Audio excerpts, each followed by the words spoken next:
हल्दी घाटी में रक्त बहा जब कण कण उसका बोला है, मुगलों की ताकत को उसने तलवारों पे तोला है। नमस्कार दोस्तों, आज हम पढ़ेंगे वीर शिरोमणि मेवाड़ केसरी महाराणा प्रताप के बारे में।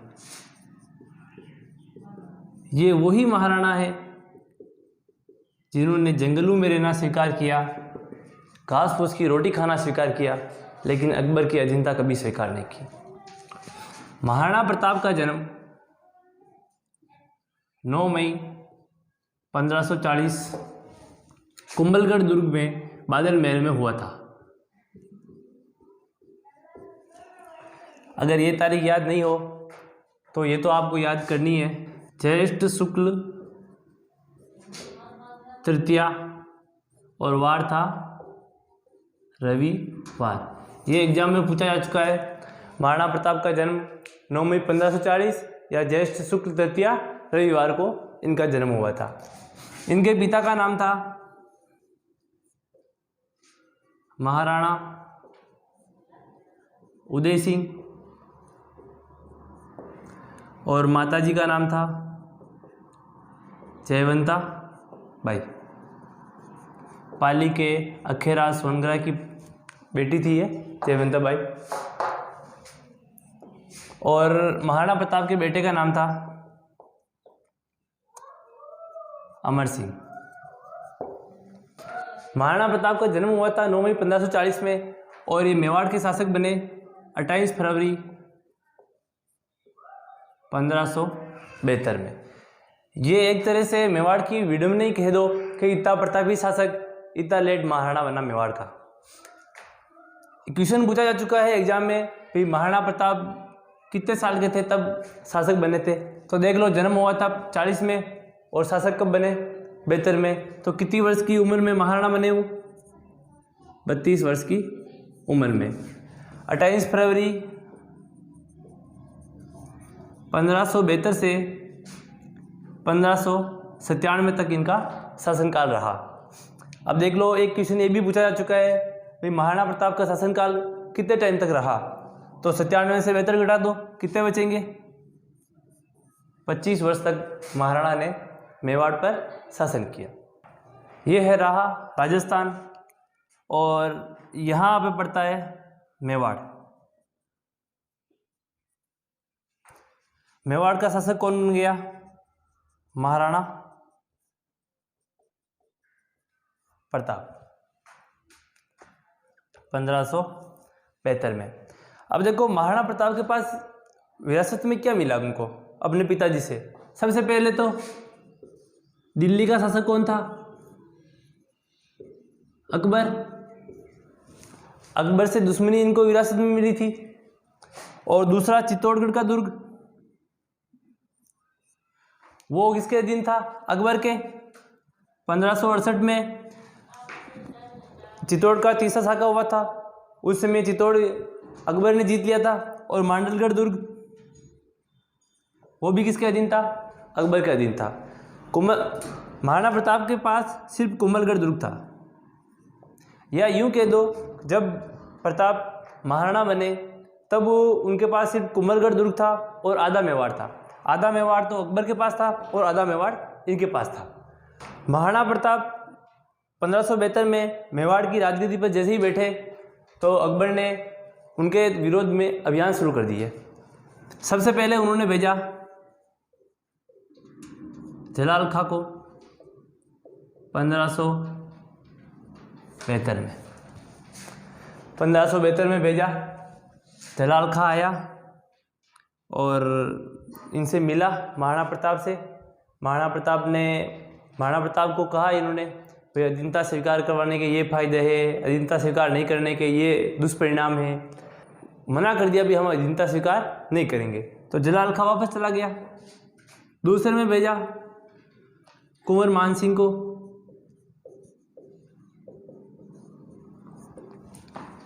ये 1573 कुंवर मानसिंह आमेर का राजकुमार था, भगवंत दास का बेटा।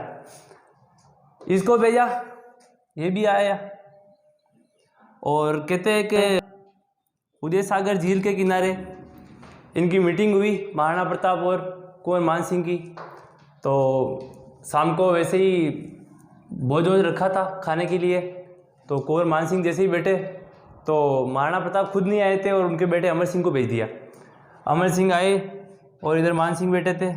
तो मान सिंह ने एक निवाला लिया और पूछा कि महाराणा क्यों नहीं आए। तो अमर सिंह ने कहा कि महाराणा के तो सिर में दर्द है इसलिए नहीं आए। कहते हैं कि मान सिंह ने थाली छोड़ के उठ गया और कहा कि कौन सा सिर दर्द है, उसकी तो टेबलेट लेके आऊँगा मैं। तभी यहाँ पे कोई एक सामंत खड़ा था, उसने कहा कि लेके आ जाना, इंजेक्शन हम तैयार रखेंगे, आ जाना। ठीक है, और इसको वापस भेज दिया। इससे भी नहीं माना। अब ये 2 अभियान शुरू के हुए, इससे ये सिद्ध हो गया कि युद्ध तो होगा, अकबर और महाराणा के मध्य युद्ध तो होगा। लेकिन फिर भी एक तीसरा अभियान और भेजा अकबर ने। इसी के मानसिंह के पिताजी थे भगवंत दास।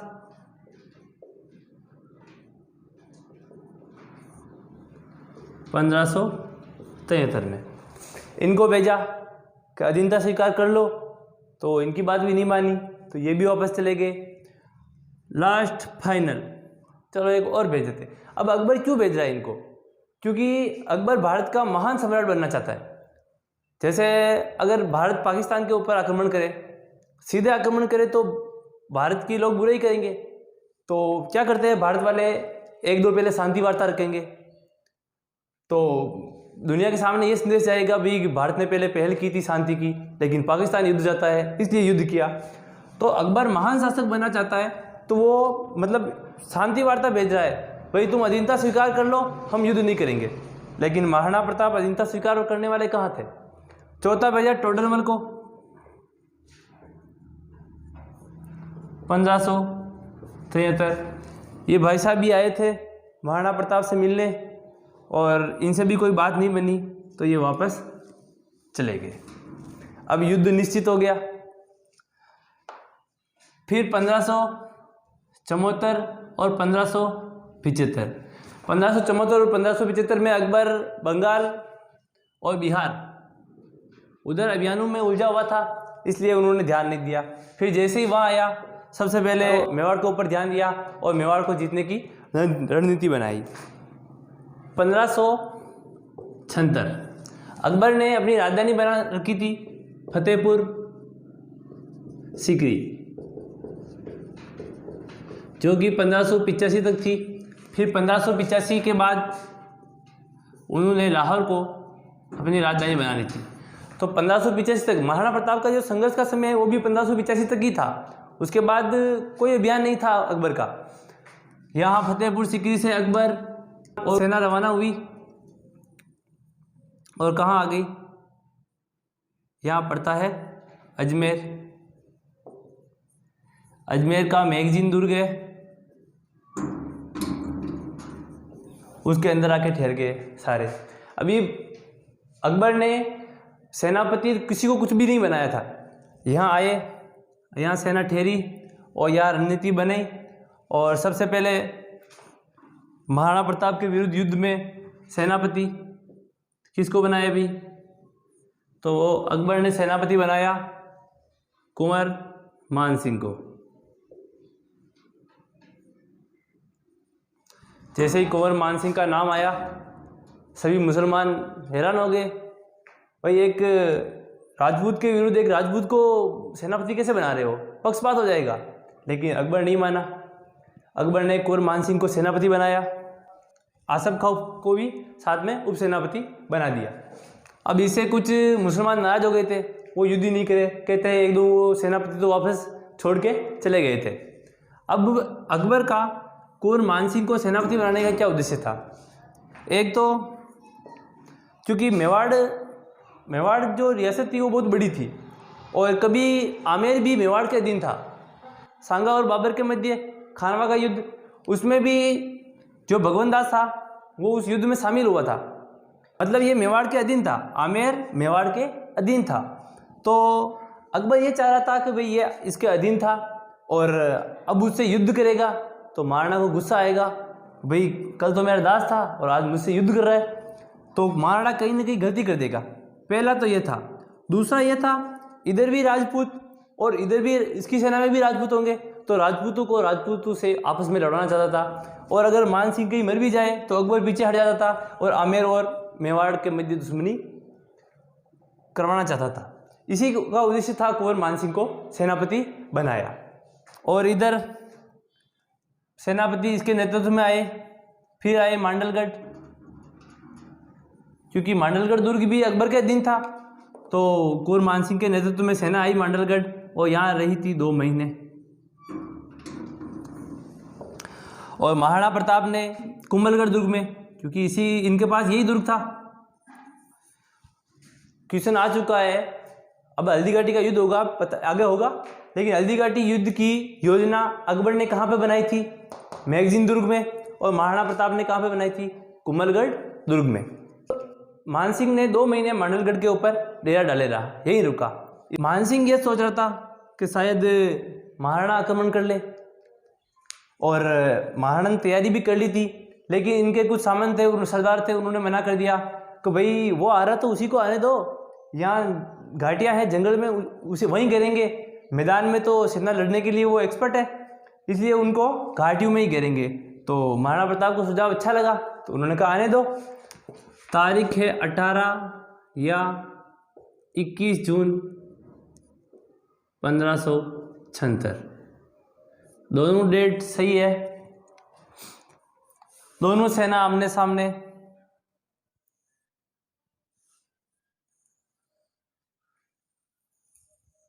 इधर गोगुंदा और इधर खमनौर। ये मान सिंह हाथी पर बैठ के आया था। इसके आगे सेना, इसे अरावल सेना कहते हैं। और यहाँ पे महाराणा चेतक घोड़े पे बैठ के आए थे, और इनके आगे भी ये सेना अरावल। महाराणा प्रताप की अरावल सेना का नेतृत्व हाकिम का सूरी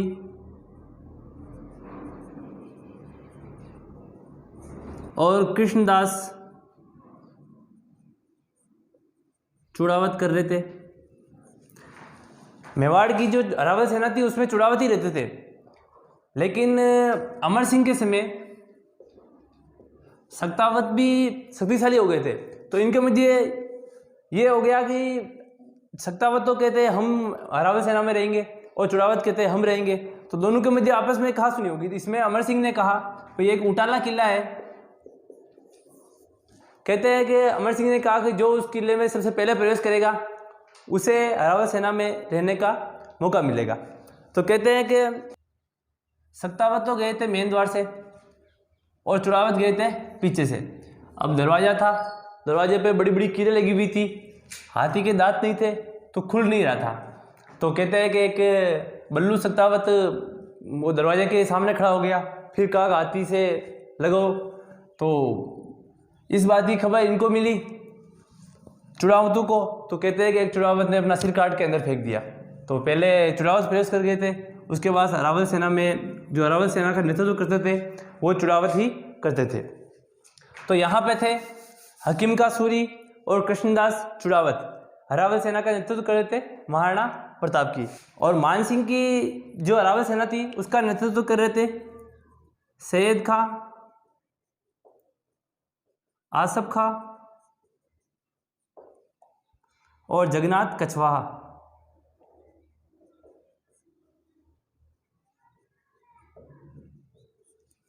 ये तीनों मान सिंह की अरावल सेनाओं का नेतृत्व करते। इनके पीछे भी एक सेना रहती है जिसे कहते हैं चंद्रावल, और महाराणा प्रताप के पीछे भी एक सेना है जिसे कहते हैं चंद्रावल। महाराणा प्रताप की चंद्रावल सेना का नेतृत्व कर रहे थे राणा पूंजा, और मान सिंह की चंद्रावल सेना का नेतृत्व कर रहे थे मेहतर खां। महाराणा के इधर भी एक सेना रहती थी और इधर भी एक सेना, और मान सिंह के इधर भी सेना और इधर भी सेना।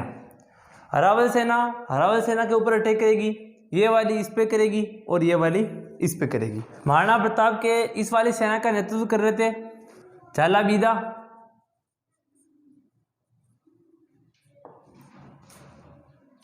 और इस वाली सेना का नेतृत्व कर रहे थे रामसाय तंवर। अब युद्ध हुआ, कहते हैं 9 बजे युद्ध स्टार्ट हुआ। तारीख है 18 या 21 जून 1576। युद्ध की शुरुआत महाराणा प्रताप की तरफ से हुई। कहते हैं कि एक हाथी आगे आया और कवि थे, वो वीर रस की कविता सुनाने लगे और इनकी तरफ से अटैक हुआ। महाराणा की हरावल सेना ने मान सिंह की हरावल सेना पर इतना खतरनाक आक्रमण किया कि मुगलों की सेना भाग खड़ी हुई थी। कहते हैं कि इनके पांव जमीन पर नहीं टिक रहे थे। इनका वर्णन कर रहा था बंदायुनी।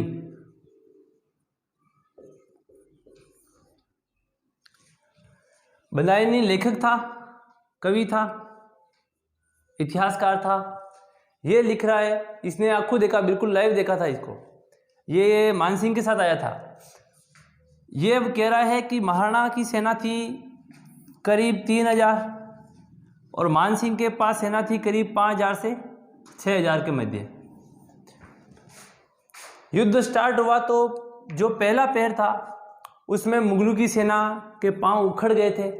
इतना खतरनाक आक्रमण किया था। पहाड़ी थी और पहाड़ों पर युद्ध का अभ्यास मुगल सेना को नहीं था और ये सभी एक्सपर्ट थे। तो इतने मतलब ऐसा पहले पैर में तो ऐसा लग रहा था कि जैसे युद्ध अभी समाप्त हो जाएगा। इतने में महाराणा प्रताप आए। महाराणा प्रताप का आए बहलोल खान। मान सिंह ने मना किया, महाराणा प्रताप के सामने मत जा, लेकिन गया तो महाराणा प्रताप आए और बहलोल खान को घोड़े समेत 2 चीज़ें कर दी उनके। ये देख बंदायुनी हिल गया, सारी सेना हिल गई थी। अरे भाई, सिर से लेके घोड़े समेत 2 टुकड़े कर दिए तो पूरी सेना में कंपकपी होने लगी थी। सेना सारी भाग खड़ी हुई थी और भाग के कहाँ आ गई थी? बनास नदी के किनारे। तो इस युद्ध को बनास का युद्ध भी कहते हैं। बंदायुनी कहता है कि इस सेना में सिर्फ राजपूत ही दिखाई दे रहे थे महाराणा प्रताप के। तो महाराणा प्रताप कहाँ थे? गोगुंदा। तो इसे गोगुंदा का युद्ध भी कहते हैं, खमनोर का युद्ध भी कहते हैं। और यह घाटी है, उसकी मिट्टी थोड़ी हल्दी है तो इसे हल्दी घाटी का युद्ध भी कहते हैं।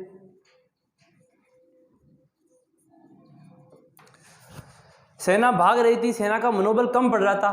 तब कहते हैं कि मेहतर खां हाथी पर चढ़ा और चढ़ के जोर से आवाज़ लगाई, भाई बादशाह आ गए। बादशाह एक बड़ी सेना लेके आ गए। तब इनका जोश वापस उठा, भाई अब तो पीछे पृष्ठपोषण आ गया, सेना आ रही है, बादशाह खुद आ रहे हैं। तब इन्होंने वापस युद्ध करना स्टार्ट किया। लेकिन राजपूत सेना को हराना कोई किसी के बस की बात नहीं थी और बहुत ही खतरनाक आक्रमण किया था इन्होंने। फिर कहते हैं हाथियों का युद्ध हुआ। 2 घंटे तक ये युद्ध चला। उसमें मुगल सेना बिल्कुल त्राई करने लगी थी। फिर हाथियों का युद्ध हुआ था। हाथी एक्सपर्ट होते हैं, युद्ध के लिए तैयार किए जाते हैं। महाराणा प्रताप ने एक हाथी निकाला, लूणा। मान सिंह ने भी हाथी निकाला, गजमुक्ता। दोनों के मध्य युद्ध हुआ।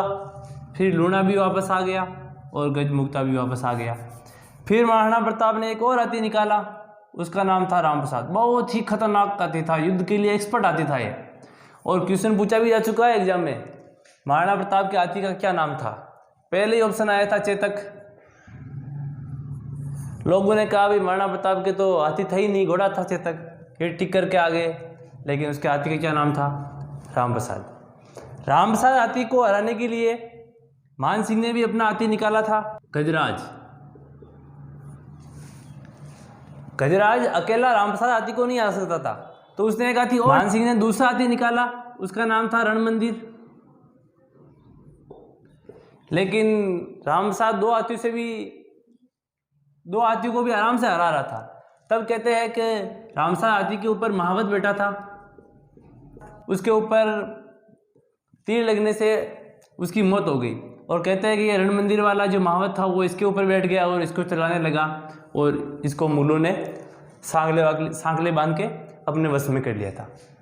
आते यहाँ पे युद्ध पे, अब ये सेना बहुत तीव्र वेग से बढ़ रही थी, मुगल सेना के ऊपर आक्रमण कर रही थी। तभी कहते हैं कि ये मान सिंह भी खुद युद्ध में उतर आया था। तब महाराणा ने चेतक के पैर लगाया, भाई चलो कहाँ चलना है। चेतक को समझ में आ गया भाई कहाँ चलना है, सीधा गया मान सिंह के पास और मान सिंह के हाथी के ऊपर पैर रख के महाराणा ने भाला मारा और मान सिंह वो ओहदे होते ना हाथियों के दोनों तरफ, उसमें डूब गया था। तो वो उसके यहाँ लगा था।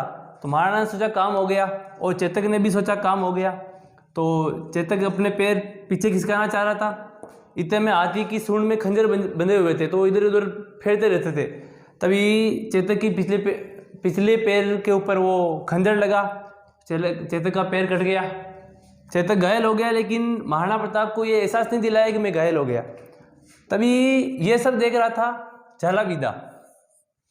झालावीदा ने आया और कहा महाराणा को आप निकल जाओ, आपका मुकुट छीन लिया था इन्होंने, कहते हैं। तो झालावीदा ने महाराणा का मुकुट पहना और इसको महाराणा प्रताप को निकाल लिया। अब कहते हैं कि चेतक दौड़ा करीब 2 मील तक 3 टांग के ऊपर, और कहते हैं कि एक बरसाती नाला है। चेतक ने सोचा कि अगर कोई मुगल सैनिक की पीछा भी कर भी रहे हैं तो भी अगर मैं इस नाले को पार करूंगा तो मेरा स्वामी सुरक्षित रहेगा। तो चेतक ने अंतिम अपनी ताकत लगाई और इस नाले को पार कर दिया। यहाँ एक गांव है बलीचा, जहाँ पे चेतक का स्मारक बनवाया महाराणा प्रताप ने। हाकिम का सूरी ने उस दिन कहा था कि मेरी हाथ से कोई तलवार छीन नहीं सकता है। और जब ये वीरगति को प्राप्त हो गए थे तब महाराणा प्रताप ने इनके हाथ से तलवार छुड़वाना चाहिए, लेकिन नहीं छूटी। तो फिर हाकिम का सूरी को तलवार से ही दफनाया गया था। ये वीरगति को प्राप्त हो गए। झालावीदा के ऊपर सैकड़ों तलवारें आई, महाराणा समझा इनको सबने, तो झालावीदा यहाँ वीरगति को प्राप्त हो गए। तब मानसिंह को पता चला भाई महाराणा तो दूर निकल गए। युद्ध में झालावीदा मारा गया और महाराणा प्रताप कोलियारी गांव पहुंचे, जहां उन्होंने जो घायल सैनिक थे उनका उपचार करवाया और फिर कहाँ चले गए थे, कुंभलगढ़।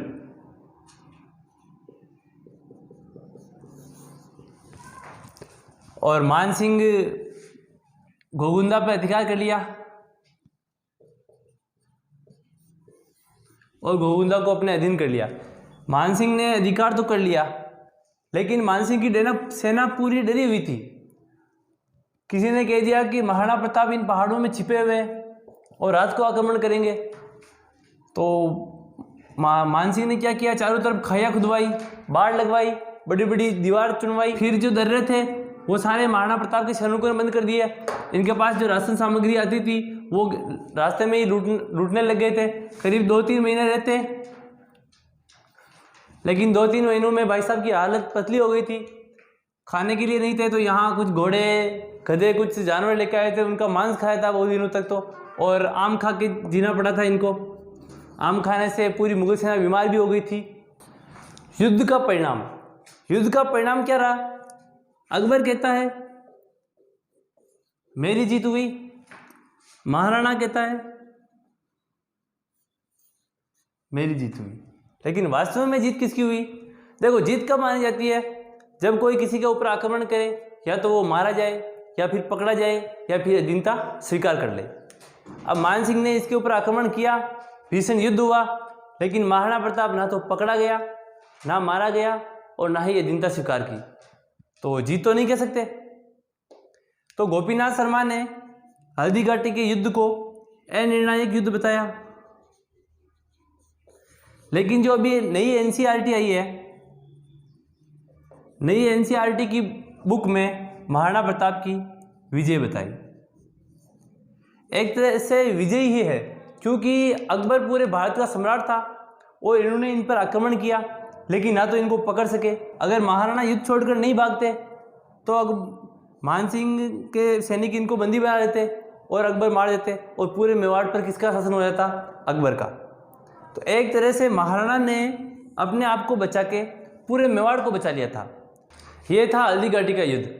हल्दी घाटी का युद्ध एक तरह से महाराणा प्रताप का टर्निंग पॉइंट था। महाराणा प्रताप को जो प्रसिद्धि मिली थी वो इस युद्ध के बाद जो संघर्ष किया था उसके लिए मिली थी। अगर महाराणा प्रताप यहाँ पकड़े जाते तो वो प्रसिद्धि नहीं मिलती जिसके लिए महाराणा प्रसिद्ध है अभी। जैसे